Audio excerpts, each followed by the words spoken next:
We appreciate you more than you will ever know. Tonight we're here to talk about our 10th Amendment rights. According to the research I've done, which I'm not the big research guy, let me tell you something. Jim and I have been working together on issues at the Missouri Capitol for 8 years now. I will tell you, he is the brains of the operation. I'm the pit bull that goes and charges the hill. I'm like, Jim is the elder statesman. He's smart. He's savvy. He knows exactly what to do. But what he does is he cranks me up. He thinks that I don't know this. He cranks me up and then watches me go charge, I mean, he's with me. He's right there with me, but I think he gets a kick out of watching me do that. He's definitely the brains of our partnership. So he's the guy that would be more likely to have in-depth research, but I'm going to tell you, it's been approximately 150 years since our republic, since the people of America have really challenged the federal government and said, you know what, enough is enough. There is this thing called the 10th Amendment. We know what it is, we know where it is, and we know what it says. It's been about 150 years since America has challenged that effectively. But you know what? That 150-year gap of us forgetting about the 10th Amendment, about the federal government stepping into every area of our life, that 150-year gap is about to end.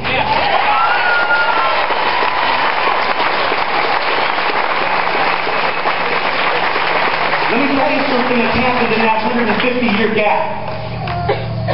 You want a graphic example of what's happened in that 150-year gap of how far the federal government has reached into your homes? The federal government, ladies and gentlemen, I bet you every single one of you that's gathered here, the 25 as the media would say, or the 1,000 plus that we know are here, I bet every one of you flushed the toilet in your home today. And guess what? The federal government told you how much water you could have in your stinking toilet. I didn't mean to say stinking. Sorry about that. Can you imagine what Thomas Jefferson would say if he was somehow risen from the dead and said, guess what, see all these people gathered here? Each one of them has the amount of water in their toilet that the federal government told them they could have. Now, Hamilton would be happy about that, but Jefferson would not. So just as Jim told you a few minutes ago, Jim and I, we are going to file mirror clone pieces of legislation, and I promise you, ladies and gentlemen, I promise you, the state of Missouri is going to make the national news over 150 years since the federal government has been reminded of their position. Let me tell you something that Jim and I have heard over and over, and let me tell you something, what I'm about to tell you, if this does not turn your stomach, if this doesn't make you sick, I don't know what we could say tonight to affect that. Over and over and over, Senator Jim Lemke and Representative Brian Nieves, this is what we've heard over and over from our colleagues in the legislature. When we talk about doing a particular thing, here's what we hear our colleagues say. We can't do that. The federal government won't let us. Let me tell you something, folks. Somehow, some way, there are a number of things about the way that this republic is supposed to run that have been turned absolutely upside down backwards. Okay? For example, the First Amendment that is clearly intended to protect the church from the state has been perpetrated, or America has been made to believe that somehow there's a separation of church and state.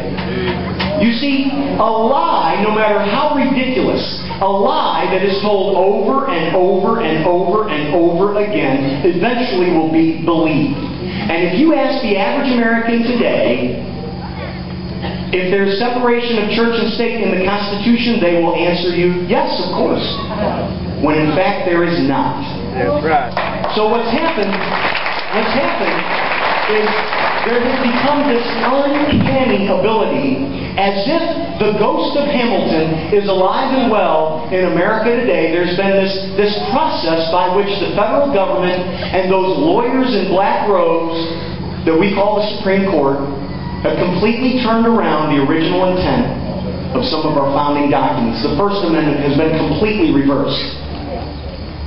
And guess what? So has the 10th Amendment. Listen to me, folks. When you hear state legislators saying, we can't do that because the federal government won't let us, that is absolutely, utterly backwards of what should be said, because let me tell you what should be said. Let me tell you how that story should go.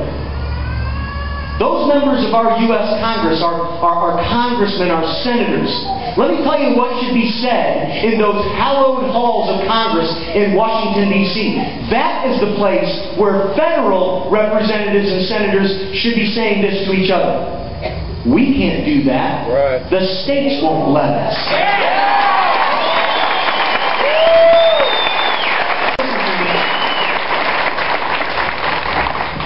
We haven't had this type of state sovereignty groundswell in about 150 years. Folks, I want to tell you something. Paul Kirkman was up here. You know, Paul's been on my radio show. You know, Jamie told me I wasn't allowed to talk about my radio show while I was up here, but I'm going to do it anyway. Dave Bailey and I have a radio show that emanates right here in Washington, Missouri, the Patriot Enclave, where all we ask of you is that every morning, 7 a.m. to 9 a.m., you tune in to AM 1350 and join us and hear some red meat, pit bull, conservative conversations every single morning, Monday through Friday, 7 a.m. to 9 a.m. Now, the reason I mention my radio show is not to give our radio show a plug, but just to let you know that Paul Kirkman has been on our radio show a number of times. Those of you that listen, you know that Paul's been on there. And I'll bet you he's going to end up finding his way on the Jamie show as well. But listen, every time Paul has been on the radio show, I've been able to say, you know what? We almost have that boy talked into running for state rep. We almost got... Hold on. We elected officials, we like it when you clap for us, but do it at the right time, okay? Hold on. We've said over and over, we almost got that boy talked into running. We've almost got that boy talked into running. Well, let me give you some good news. That boy made his announcement on Tuesday night that he will be running to be a state representative. Yeah!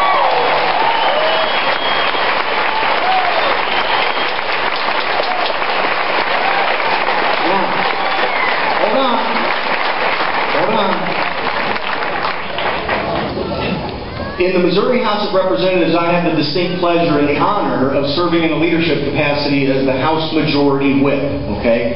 Now, some of you may know what that means to be the House Majority Whip. Some of you may not. But I'm the guy in charge of basically being in charge of party discipline and things like that. It's not really a job that's sugar and spice and everything nice, okay? So when I speak to my colleagues in the House, sometimes I'm very, very direct. And so what they started doing a couple of years ago is teasing me and saying that what I need to do is say I love you before I say something mean, okay? So can I just say to all of you that are here tonight, I love you. Okay? I love you. I love you. Over there, I love you. I love you. Way in the back, I love you. I love you. Now, here comes the man. You know something? It's real easy, ladies and gentlemen. It's real easy to gather amongst like-minded people